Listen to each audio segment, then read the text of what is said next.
नमस्कार दोस्तों। यहाँ पर मैं वह टैक्स और गवर्नमेंट लिएबिलिटी प्रस्तुत कर रहा हूँ जो यदि समय पर नहीं भरा तो हैवी पेनल्टी और ब्याज दंड ये सब लगने के चांसेस रहते हैं। तो आप इसे ध्यान से पढ़िए और नोट करके रख लीजिए।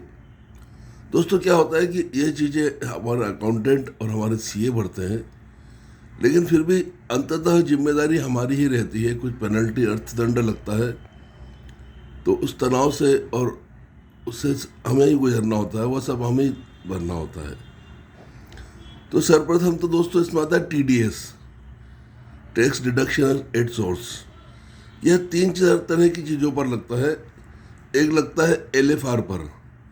एलएफआर हर महीने कंपनी काटती है 26 से 27 तारीख को, और ये 10 लाख से ऊपर अगर मंथली सेल है तो लगता है। ए साइड पर एलएफआर का 10% टीडीएस जमा करना रहता है, बी साइड पर एलएफआर का 2%। ये कब जमा करना रहता है? हर महीने 15 तारीख तक पिछले महीने का जमा करना रहता है। यह पैसे जमा करने की तारीख है। रिटर्न 3 महीने में एक बार सीए भरते हैं और फिर जैसा भी कंपनियों का सिस्टम रहता है वो रिटर्न कर देते हैं आपके खाते में। इसके अलावा इंटरेस्ट ऑन क्रेडिट, अगर आपने कंपनी से कोई क्रेडिट लिया है तो उसके ब्याज पर भी आपको टीडीएस काटकर हर महीने टीडीएस काटना रहेगा। क्वार्टरली इसका रिटर्न जाएगा जो कि 10% रहता है, और फिर कंपनी द्वारा आपके खाते में रिटर्न मिल जाता है उसका। TCS, tax collection at source, ये कंपनी के लेवल से इसको टीडीएस बोला जाता है, हमारी तरफ से इसको टीसीएस बोला जाता है।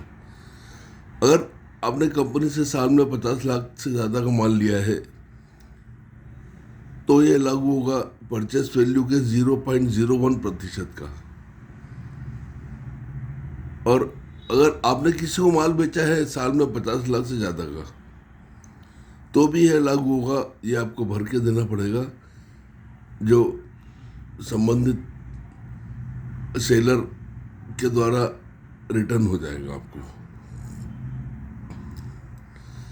जीएसटी दोस्तों आप कुल मिलाकर ही नोट कर लीजिए कि मंथली रिटर्न जाता है, क्वार्टरली रिटर्न जाता है और ईयरली रिटर्न जाता है। इसमें बहुत बारीकियाँ रहती हैं तो ज़्यादा डिटेल और उनके नॉमेनक्लेचर उन्होंने दिए नहीं है।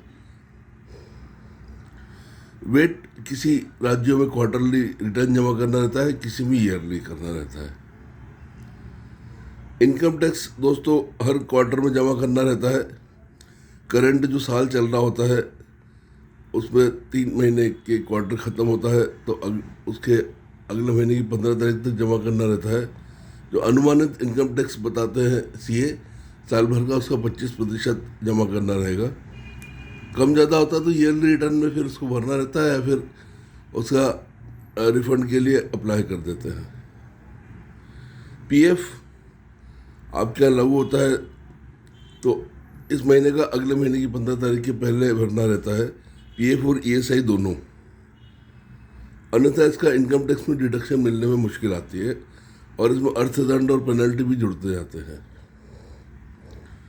इसके अलावा दोस्तों नापतोल का आप कभी लेट हो गए तो उसमें भी दिक्कत होती है। लेट पेनल्टी फीस, बहुत सारी चीज़ें रहती है। कंपनी की तरफ से भी आपको ऑब्लिगेशन आता है और दोनों तरफ से दंड का प्रावधान रहता है।